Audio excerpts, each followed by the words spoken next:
Good to know. Okay. But I'm feeling great. I'm feeling energized. I'm ready for flight day. Perfect. Santi, be careful, don't get sick. Yeah, Stay everyone's been away. sick but me. They like coughed around me on my stuff, and I'm still pushing through. So hopefully I stay healthy. Yeah, survive. Yeah. All right. Perfect. Well, we are getting ready to go ahead and get started. Um, I'm gonna share my screen right now.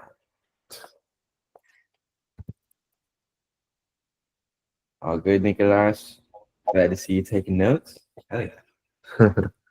All right, today, day 4, second to last day, we're going to be talking about managing a team. So, yesterday we talked about hiring a team. Now, here's the second part. day before yesterday. Day before yesterday, last time that we were here, that's what we were talking about. So, if you missed it, make sure to watch the recording. But now that you have your team, you're going to want to learn how to manage them. So, today we're going to go over why it's important to properly manage your team, which should be obvious, how to do it, creating company culture, the KPIs for each role, which we've talked about pretty intermittently between each day, um, talking about different software to use because nobody talks about that, and I feel like it's something that's really important. How to troubleshoot issues with your team and how to incentivize the team and create stars. So, going straight into it, why it's so important to properly manage your team. Again, should be obvious. I mean, if you guys have any answers to that, you can go ahead. Who has a reason for why it's so important to properly manage your team?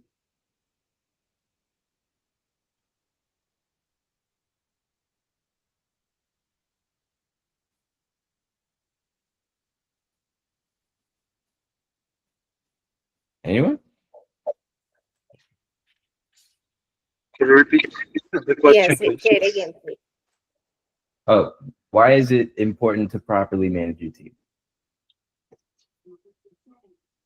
Because Well, you have to split the work. That could be a huge amount of work you uh, wouldn't be able to do only by yourself. So you have to split it in more people. yes, as well. I mean, the team is like the machine, like they work. If one doesn't work properly, then the other members are gonna be like, oh, what is going? So it's like a machine. Everyone synchronized communication.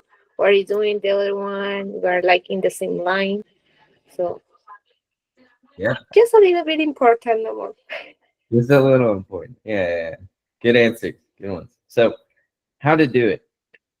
Now, this is obviously a really broad question, or I don't know, bullet point. So I can't get into every single part of how to properly manage a team.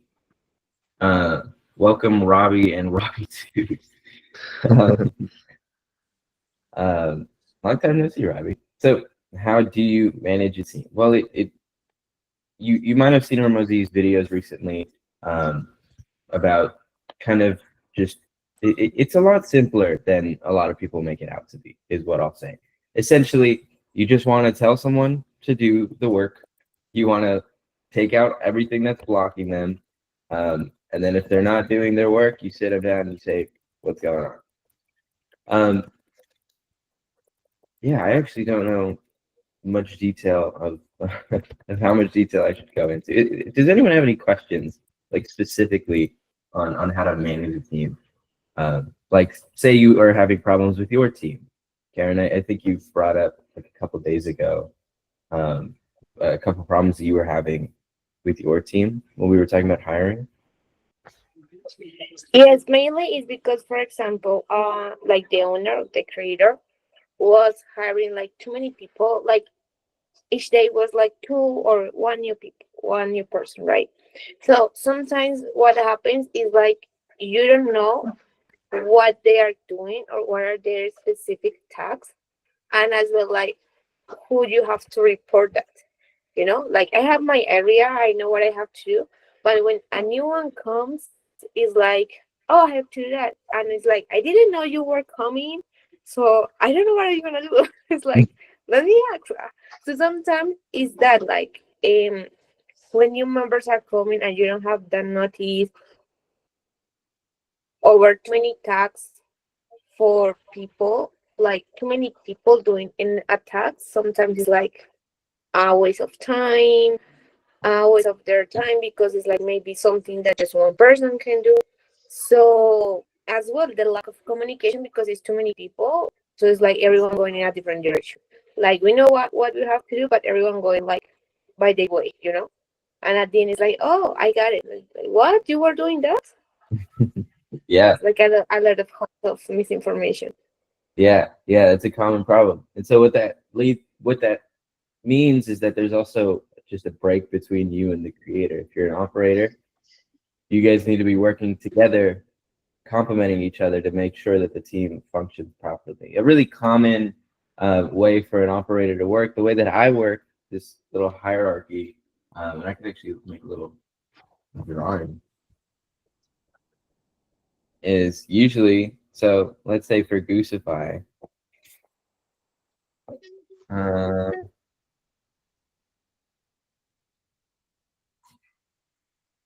this, we'll say, is Goose, right?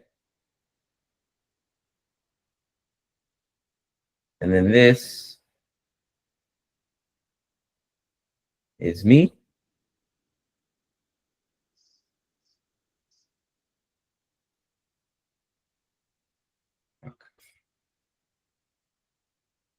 Oh man, I like stretched that out. And then these are just like different employees, or maybe different parts of the business.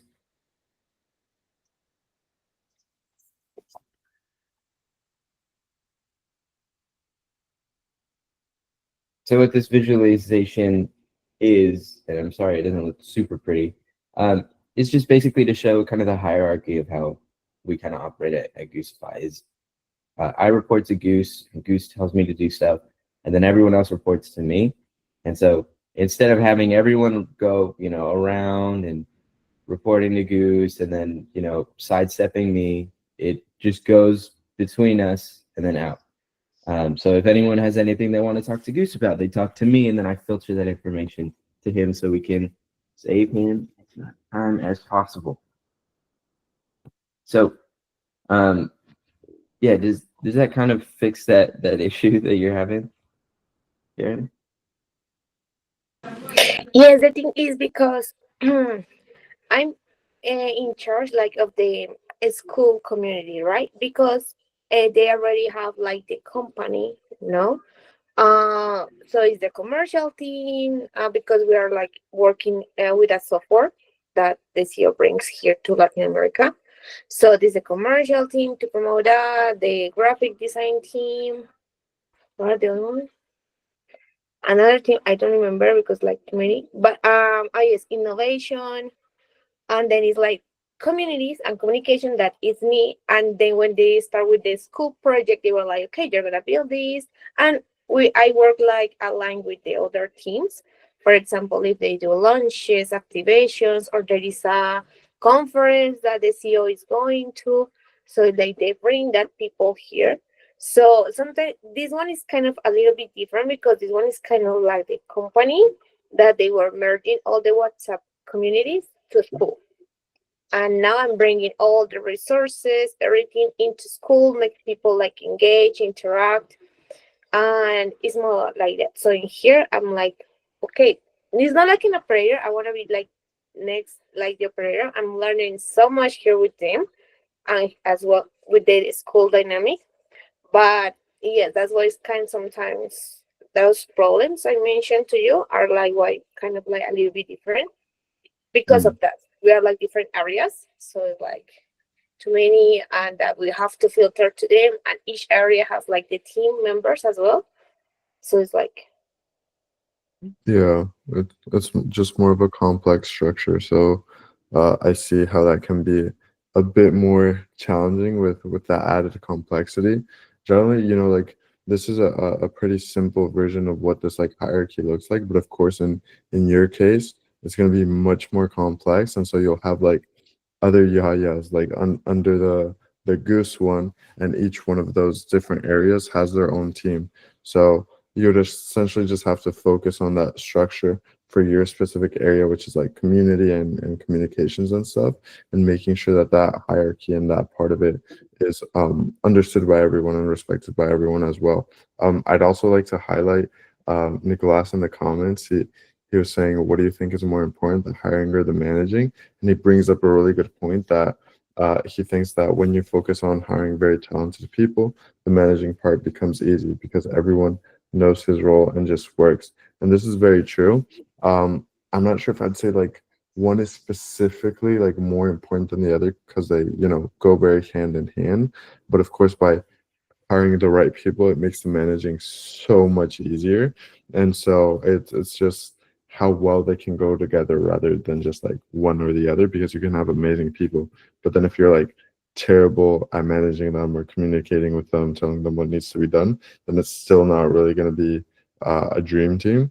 And so that's why it's really important that they both go well together. But of course, by having those more talented people, the managing process, and not just talented, like in general, like it involves a bit of soft skills as well, of them being able to communicate, and a bit more of like how they are as a person as well. That really helps make the entire process much easier.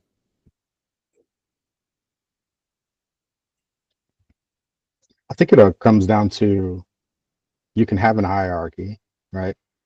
But you have to have a leader in place that can make it understandable or make things relatable to people so they can understand what the process actually is. You can have a shit ton of good people, and I agree with what you said. You can have a shit ton of good people that are just like go-getters and getting stuff done, but if they're not managed correctly, they're doing a bunch of shit that doesn't help anything, right? They're great, they're keeping busy and they're doing stuff, but it has to be directed in the right way, in the right place, and in the right direction. So I think management is huge. Yeah, 100%, Dennis. Yeah, Yeah, go on. you can hire a crappy person, and with a good manager, you can get them to do exactly what you want them to do, how it needs to be done. There's two sides of this coin. You can hire somebody that's really smart and really good at what they do, but if it doesn't align directly with what the business is trying to do, it is going to be hard to change that person's perspective or get them to do what you need them to do sometimes. So sometimes it's easier to hire somebody in that knows nothing and train them up exactly the way you want them. But it comes back down to the management of the team and the person above that, setting expectations, holding people accountable, and then providing feedback on a regular basis so everybody knows where they're at and what's expected. 100%, Dennis. That was great. And Karen, do you want to add anything?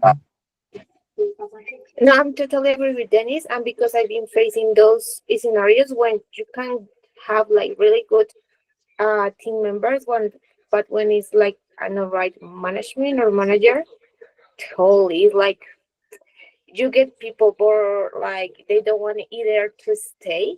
So it's like they can't support at the beginning, like they are like excited about it, but yes, a bad leader or manager is like really can destroy that. Like either the team vibe or energy is like the most dangerous thing. So I'm agree with Dennis. Yeah, perfect. Love that. All right. Anything you want to add, Jay? No, yeah. So it definitely is very important either way to hire or manage. If you have great people, like Dennis was saying, you can still manage them wrong, and if you have bad people, you can still be an amazing manager and get what you need out of them, while also, of course, helping them develop their skills, etc.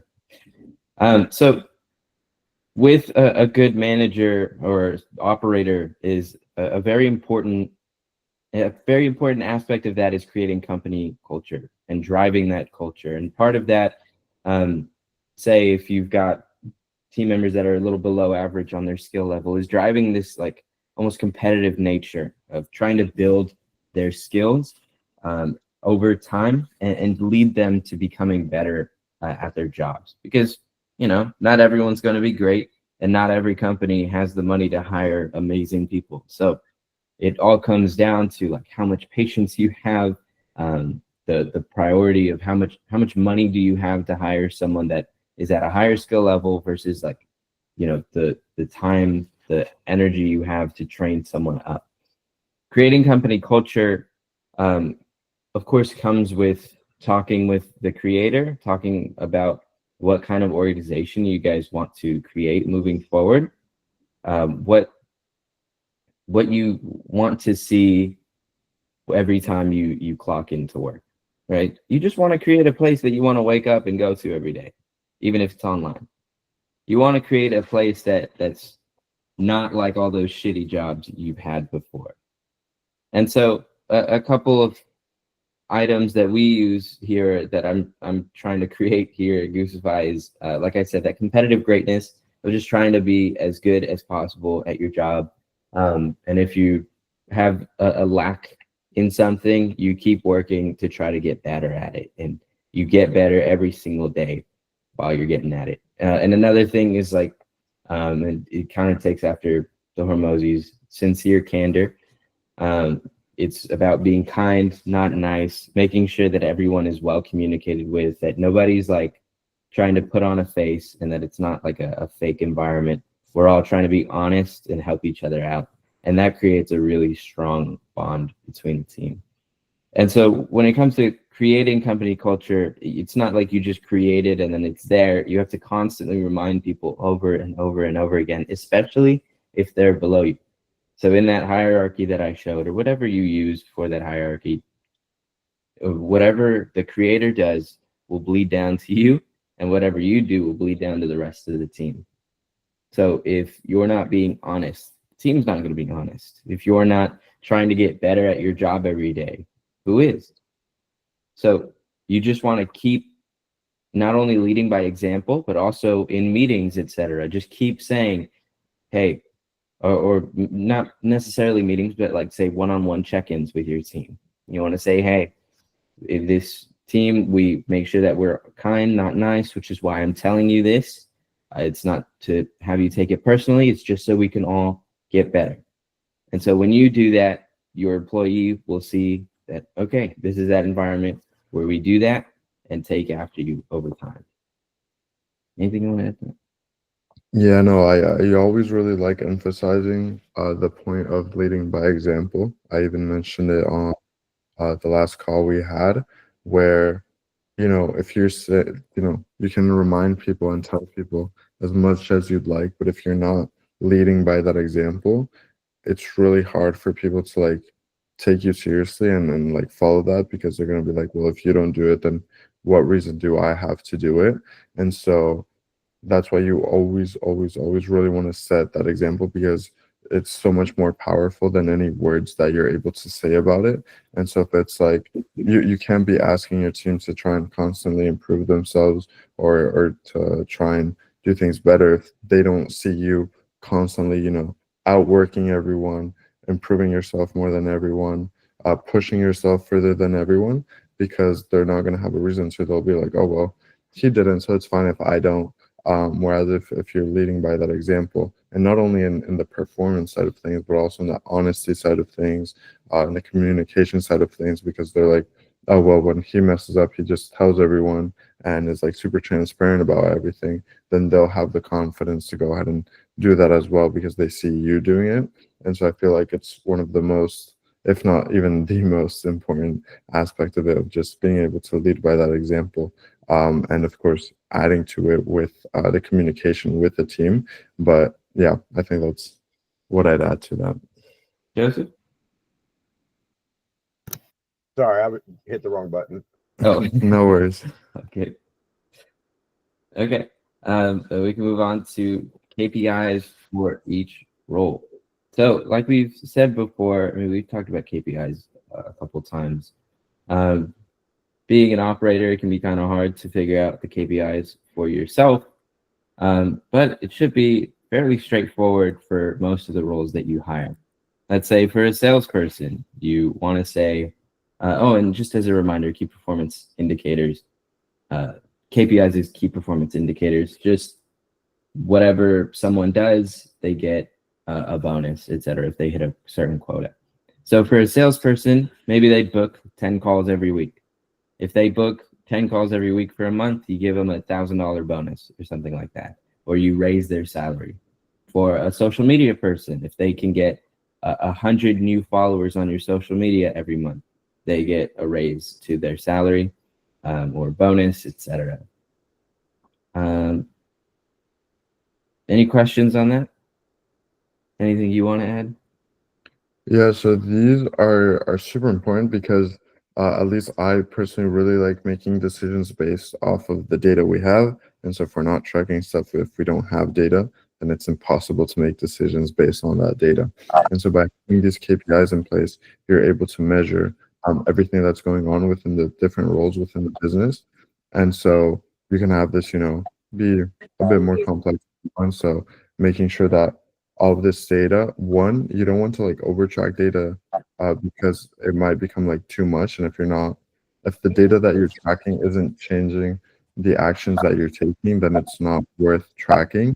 But if it's data that changes how you do things, then it's important. Just for example, it helps you like identify what the roadblocks may be within the business.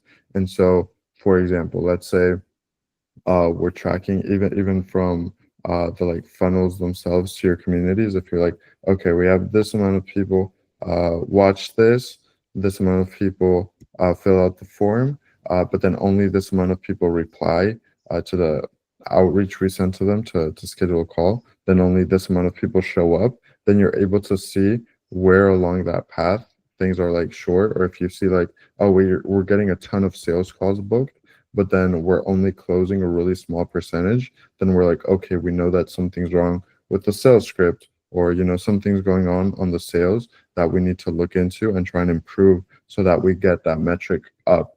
And so you can't really do that unless you know those numbers of like, okay, we're getting this many calls and only these many closes, and we'll be able to like identify the issue and solve it by having those KPIs. And actually School Goose, which you've been hearing about quite a bit lately, will have a way for you to track some of those essential metrics with your team to make it easier, because right now it's kind of a bit of a nightmare. People just have to like track things on like spreadsheets or like random forms everywhere. And so this is going to make things much easier. And so that's one of the features that I'm like most excited about starting to use with School Goose, so that we're able to just have this in a much simpler and straightforward way where we can just clearly look at that data and see what changes and improvements need to be made. Okay. Yes, there is a phrase that always like the owner CEO like keeps saying to us, it's like, no data, no money. So it's like, what are you doing? And if you want to like make any change, or like he's getting like a new strategy or so, and if you want like to get an opinion, like bring me the data. If you don't bring that, it's like I can destroy your arguments, literally. So he said, no data, no money, yes, and no arguments. So it's really kind of important that. And of course, like what data you really need is not to get just a bunch of numbers and yes, indicators. Of course. Yeah, love that. Dennis? Yeah. It's great to have KPIs, but if you don't have SOPs, standard operating procedures, those go out the window, because you have to have standards to go by to be able to know when something occurs with a KPI, to be able to take an action or a reaction. Yeah, 100%. That's why we made that the first video, or the first call that we had, was all about those SOPs, because of course these help set the standard and show people, how to actually go about each one of these. And then, as you improve and polish them up throughout time, the whole team is able to see, how to do things and how things function. Yeah. All right, let's try something really quick. So for KPIs, I just want to test your guys' knowledge on kind of setting. Say if you hire someone, let's see if we can set a KPI for a social media manager, and we'll see how good that KPI can be, and maybe some of the pros and cons of that KPI. So if we chose a social media manager, what would be some KPIs for this? And you can go specific numbers. Everyday engagement, Okay. particular number. All I heard was engagement. Can you say that one more time? Again? You're talking to me? Yeah, can you say that one more time? Okay. Everyday engagement on social media, on platforms, various platforms, with a particular number of reactions. Okay. How many? Average, let's say 100 on each. 100 reactions on each post? On each platform. I don't know. On It's I'm just shooting now, so Shoot, I I'm did. judgment. Uh-huh. 100 reactions on each platform every month per day. Every day. per day. Okay. Is it real? I think so. I don't know. Let's find out. Okay. I think you'd have to adjust that. You can't create a KPI on something you have no control over. Okay. So to expand, you have zero control over how many people react to a post that you create. So that's not a KPI that you can hold somebody accountable for. Now, if you were to take that exact same one, you could say that, hey, I want my social media person to make 4 pieces of content for 3 different platforms that equate to a specific, maybe goal to achieve, a bigger goal to achieve. But because you can't hold them accountable for how many people are going to like or not like the actual post. Okay. What do you guys think? Would you rather it be 100 reactions on each platform per day, or 4 pieces of content for 3 different platforms per day? Each.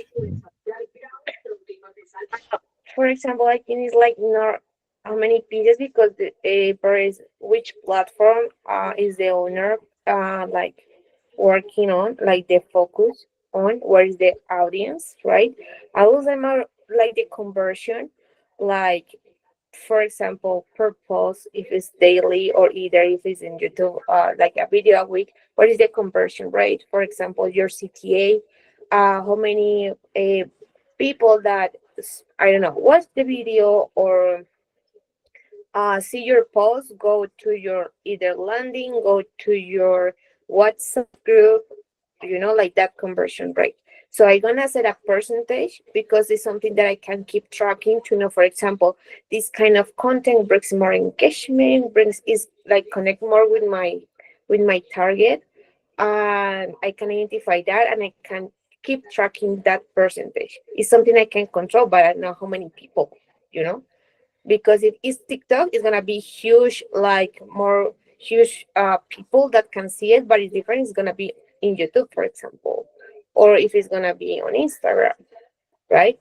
So, but I can where it's gonna be my content set, but with conversion, I wanna or what action I want the audience do and perform, and I track that. They click to my landing, they went to my WhatsApp group, you know. Okay. So you think, which one do you think? A or B?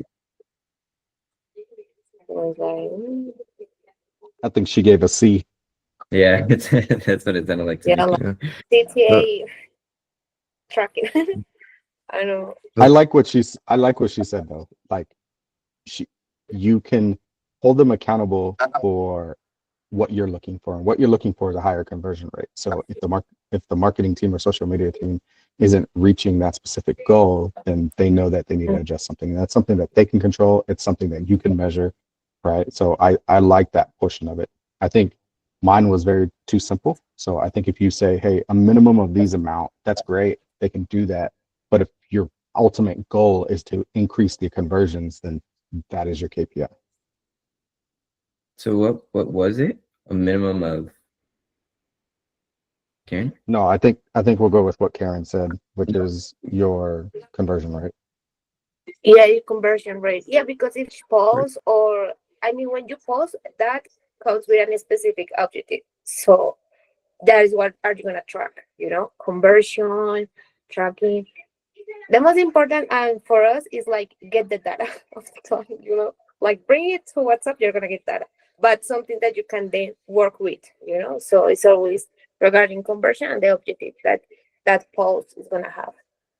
Real quick, I want to pause. I saw Kevin Loader just joined. It's a new face. Welcome, Kevin. Hi, Kevin. How's it going, dude?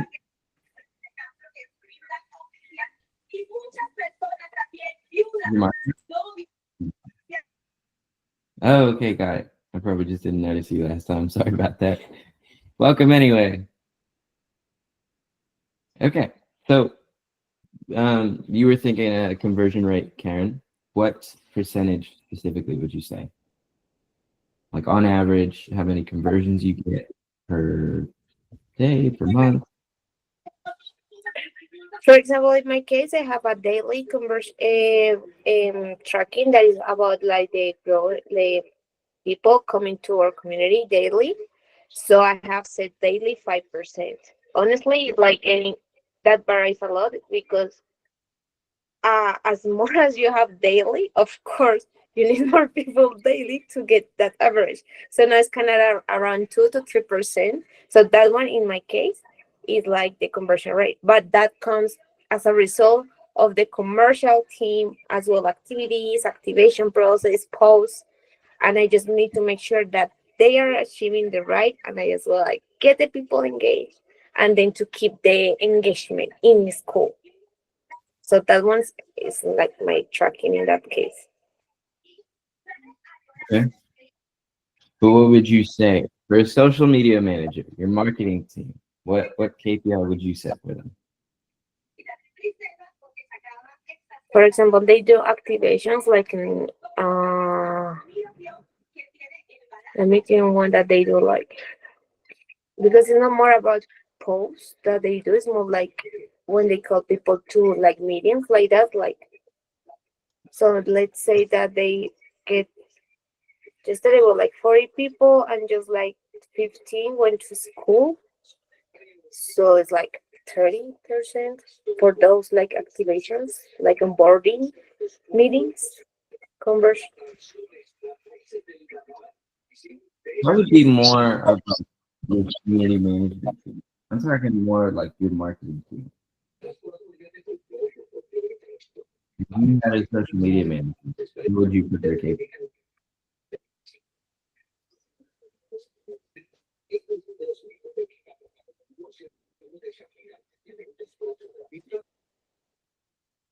So social media manager, if we're on Meta, right? Like let's just use that because that's the platform that I use. I want my cost per click to be below $2, and I want the what is it called? The registration to be 1% of the total reach. You want registrations at 1%. Yeah. So what that converts into is they're going to create content, and then the registrations are how many people actually go to school and sign up. Okay. And that's what, per ad or average per month? I mean, I would do weekly because you're going to have a weekly call probably with them on average. Weekly. Okay. So See, no, that's a good KPI. Yeah, these are great answers. All of them are great answers, but of course they all come with like pros and cons. KPIs in general come with pros and cons because it's very easy to either find a loophole and exploit it after the objectives been signed, or to have a KPI that's too hard to reach for an employee. So like 100 reactions every day is pretty difficult if you're just growing from the start. This could even be mitigated just by saying like 100 new followers every month, or even less than that, 50 new followers every month. It just kind of depends on how big the creator is already. But yeah, like you were saying, it does. It's a lot better for both people to say it's more of like how much input there is rather than the output. Joseph, is that the wrong button, or did you want to? No, I had something to say Go ahead. on that 100 reactions on each platform thing. Maybe using that as just a social media engagement rate where you don't necessarily have a quota. You're just tracking to justify or determine the quality of your content. So that way, if you're getting low engagement rates, maybe you need to adjust your content.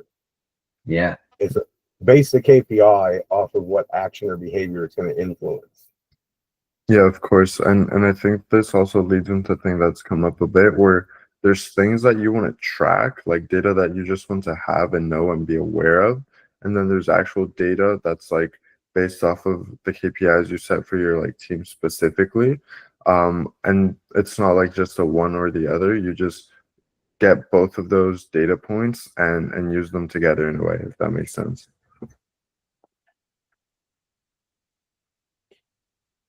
All right. We can move on.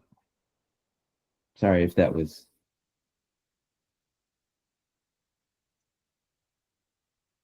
Can't see your chat. The registration is at 1% weekly. Doesn't depend only on the social media manager. Yeah. Yourself and your about page if you're only seeing work, blah, blah, blah. CTR is cool.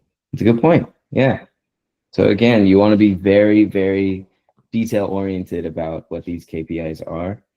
This isn't something that is easy to just make up on the spot. You want to put a lot of thought into this. And so this exercise was just kind of to put you guys on the spot and see what it would turn into, which is pretty fun for me. So moving on to software. Now, when you're starting out as an operator or just anyone starting a business, it becomes a really understated issue of software, but just having something to put everyone together, to project manage, to et cetera, et cetera. Nobody talks about it. It's the worst thing in the world to try and figure out, which is why we are creating School Goose, right? It's coming out in a couple weeks. It should be, it's looking on track for that. And so basically what this, the different softwares that we have seen in the past are like Go High Level, which is a CRM.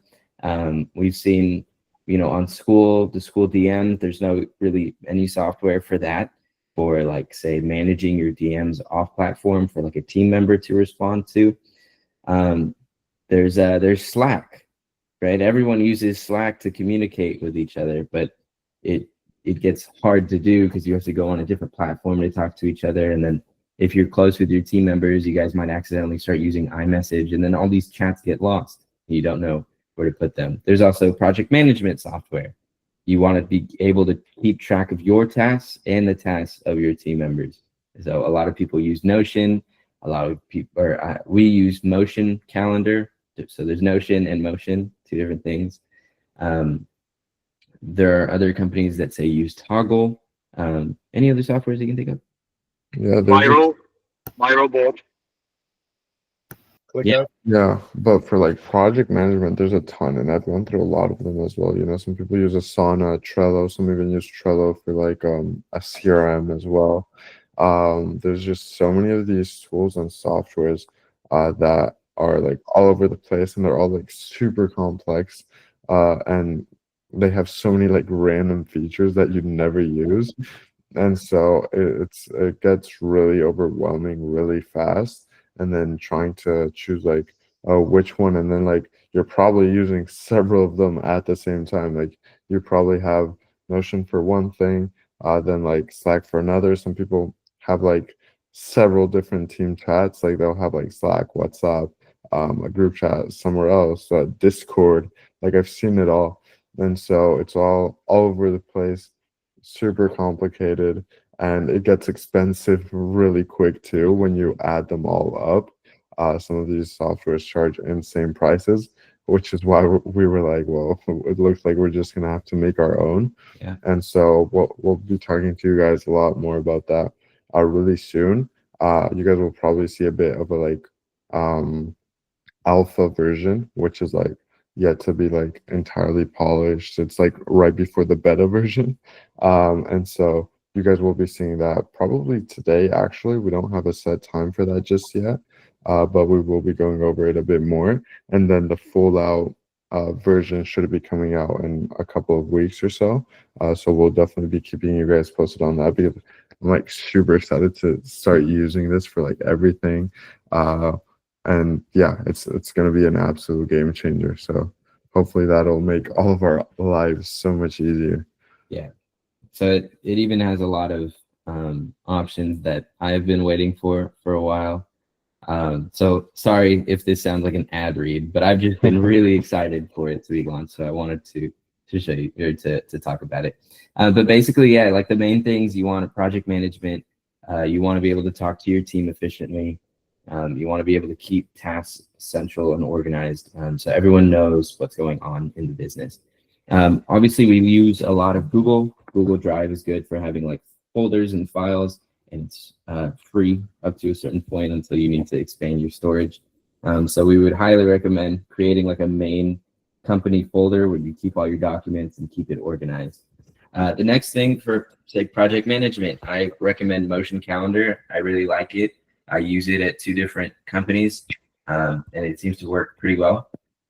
It's still kind of new to these teams, so of course there are issues here or there, but I think it's a lot simpler than say Notion, where you have to create templates for everything, or hire someone to create a template. And I've seen multiple times where a template will break like right in front of me, so that sucks. Trello, I don't know if you use Trello.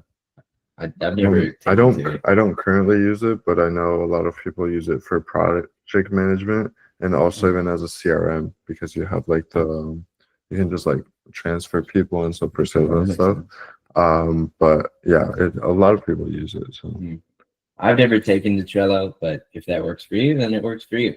But as far as CRM, which is customer relationship management, like Go High Level, you guys have seen Clover School, people offer that. That's also going to be in the Schooloo software, just having all of your clients in one place where you can organize who's managing them, what stage of the business they're at, whether they're happy or not, etc. I can't even recommend anything for that because they all suck, but we're currently creating Schooloos to fix that, and we'll talk about it later. So troubleshooting issues on your team. Now, sometimes you get people that you hire, especially if you don't have a business that has the money to hire better people. You get an issue where you have people not doing the work.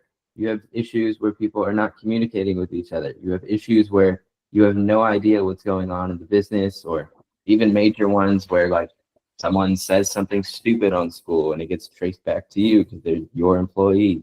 Sounds very oddly specific, I know, because it happened. It sucks. It's the worst. So how do you troubleshoot it?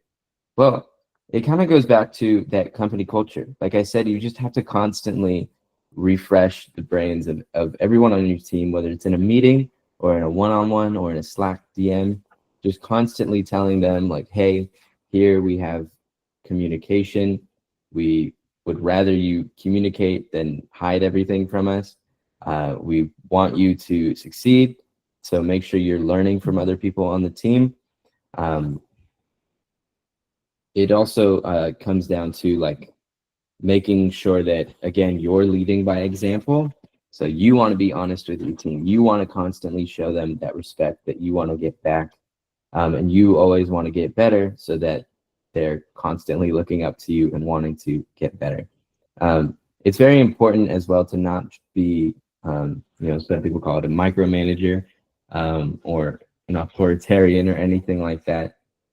It's a lot easier to try to relate to people, to understand who is on your team, like what stage of business they're at or being an employee they're at, and meeting them where they're at.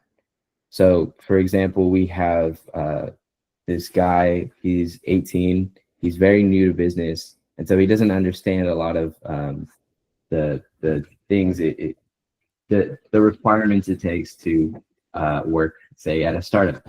So, it was kind of a culture shock to him to be working all day and making sure that he's checking in with us constantly, making sure that he's taking initiative, which is a very big thing that we pride ourselves on here at Goosify, is taking that initiative, bringing ideas to the table. And so I have check-ins with him twice a week. It's a lot. And on top of that, we already have our daily check-ins with the whole team. So it can be a lot. It can be kind of exhausting to constantly have to check in with people, but it's kind of what's required.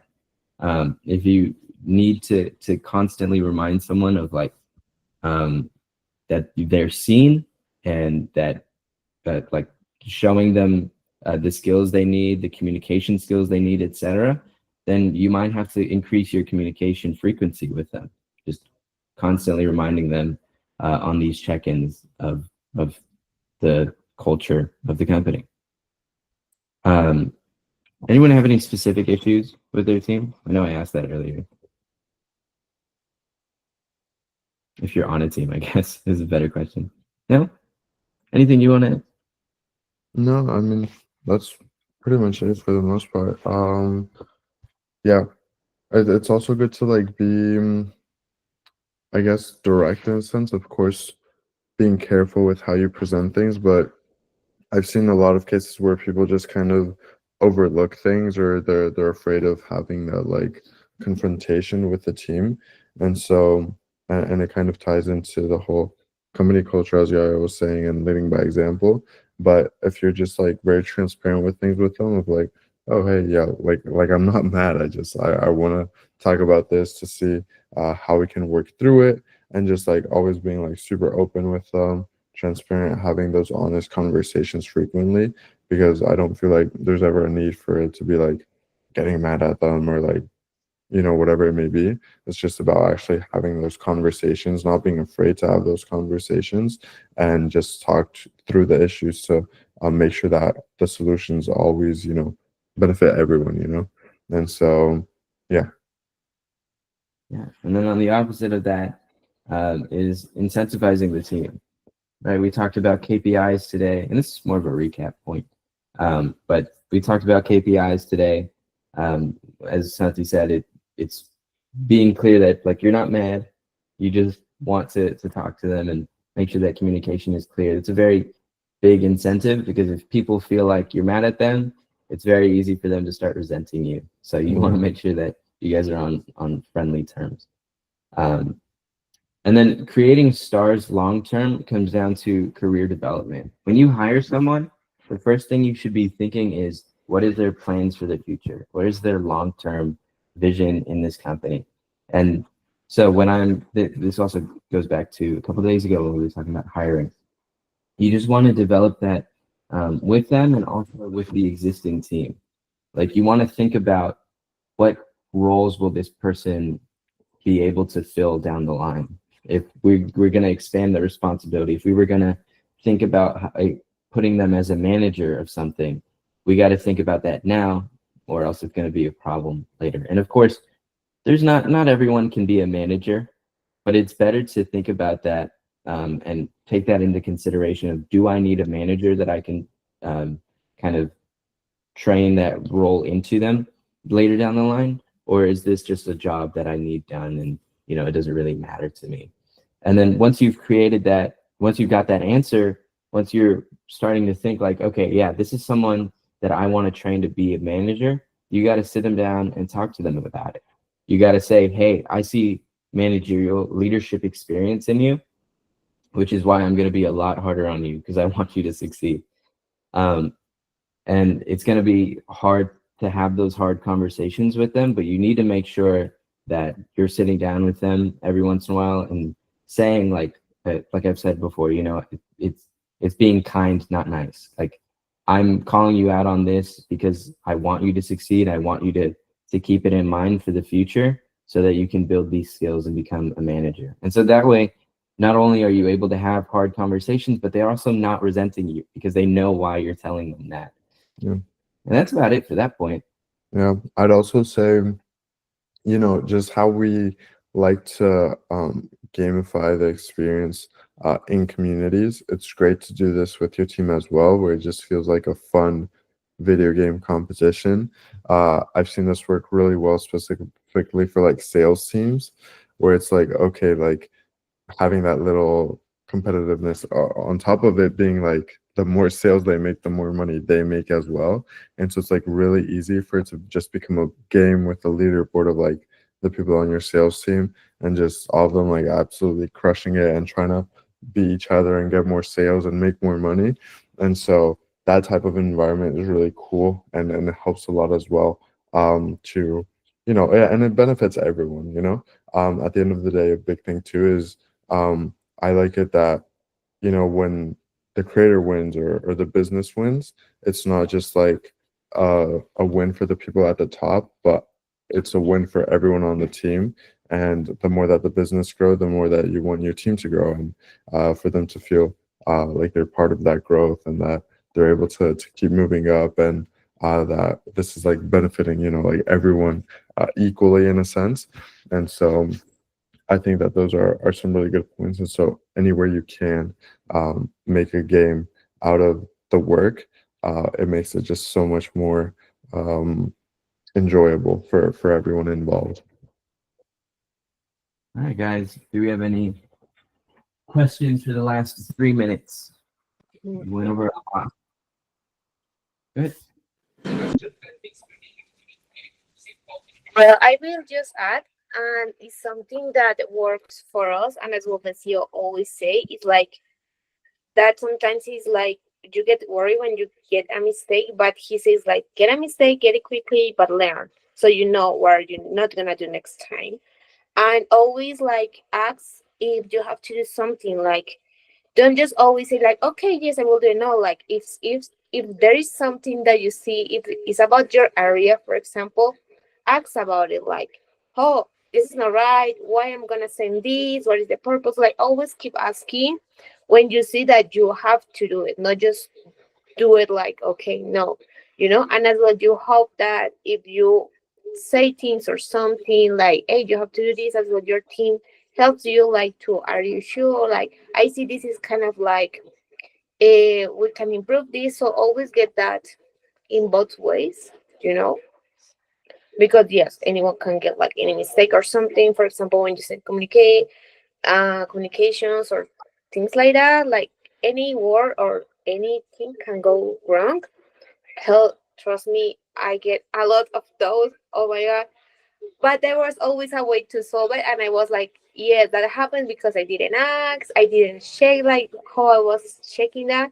But I know now because of that what I have to do and what can't, so Yeah, get a mistake, get it quickly, but learn for it and don't get it again. 100%. Love that. All right. Anything else?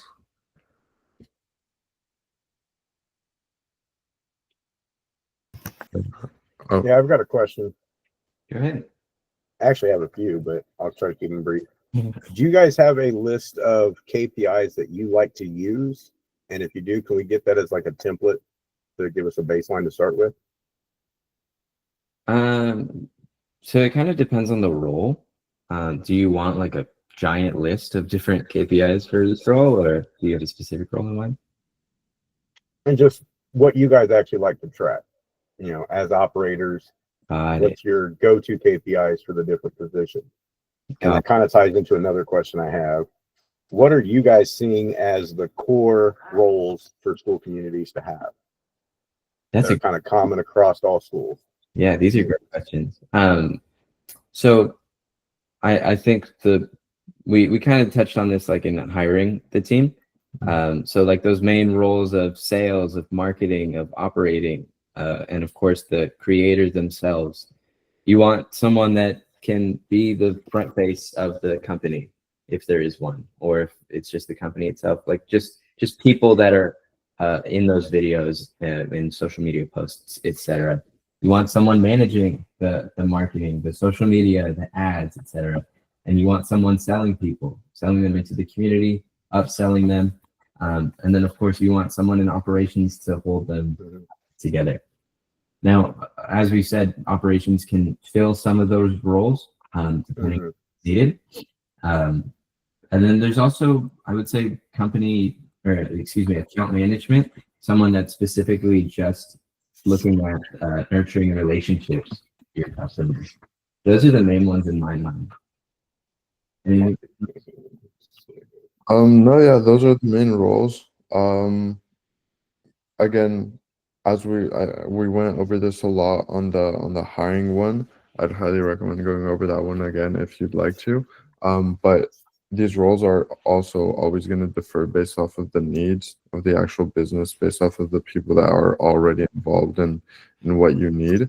But as long as you have those ends covered in a way, then you're pretty good, because all business at the end of the day is like two main things of like having a good product and having people see it, and then like the little things in between. Which as long as you have marketing covered, have the transition phase covered with like sales and all this, and then having a good product with whether that be a community manager or anything, then you're pretty set.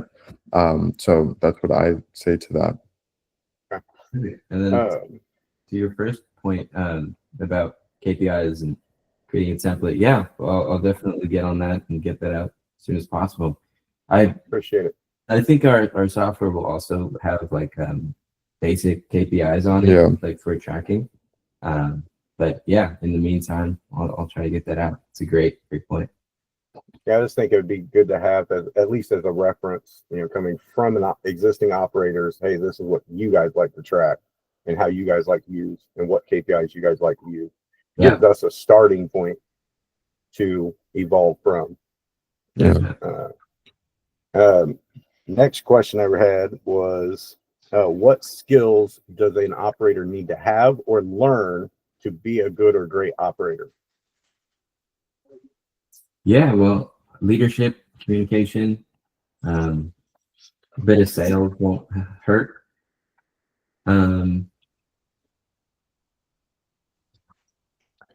I feel like it also kind of goes into, it depends a lot, because every operator is so different too.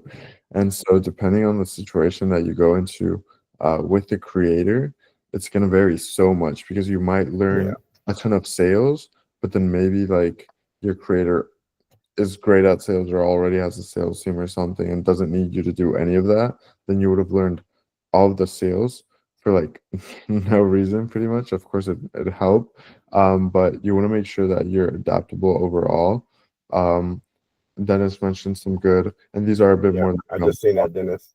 Yeah, these skills, are really good to have overall, not just for an operator, but in general, they're great soft skills to have. And so you want to have really good soft skills, like very well pinned down. And then for the technical side of things, it's just going to vary a lot. And at the end of the day, at least for me personally, I learned a lot of it like on the fly. And so just knowing how to adapt based off of the needs of your specific creator is going to help a ton. And that's where you'll be able to see what you specifically need to actually learn. You're like, okay, there's this problem or roadblock in this specific business, so let me learn how to solve those issues for them. And so I wouldn't say there's like a specific set amount of skills, just having those really good soft skills to be able to adapt and learn quickly as well to solve those issues. Yeah, that's what I was looking for, to see if there was just any like set of like core skills that they needed. So Yeah. All of what Dennis said is definitely right. Like don't be shy. Don't be shy. Having initiative, definitely adaptability, like Santi was saying, like task and project management is a huge, really underrated one, because you're the glue of the team. Yep. And I was gonna say one, but my mind blanked. But I'll follow up on that if I remember. Anyway, thank you guys. Appreciate you. Thank you. Thanks. Yeah, we'll see you guys tomorrow, right? For the last day. That's good. Cool. Same time? Yeah, same time. So Perfect. tomorrow. Have a great rest of your day. Take care. Thank See you. everybody tomorrow. Bye. That's awesome. Thank you.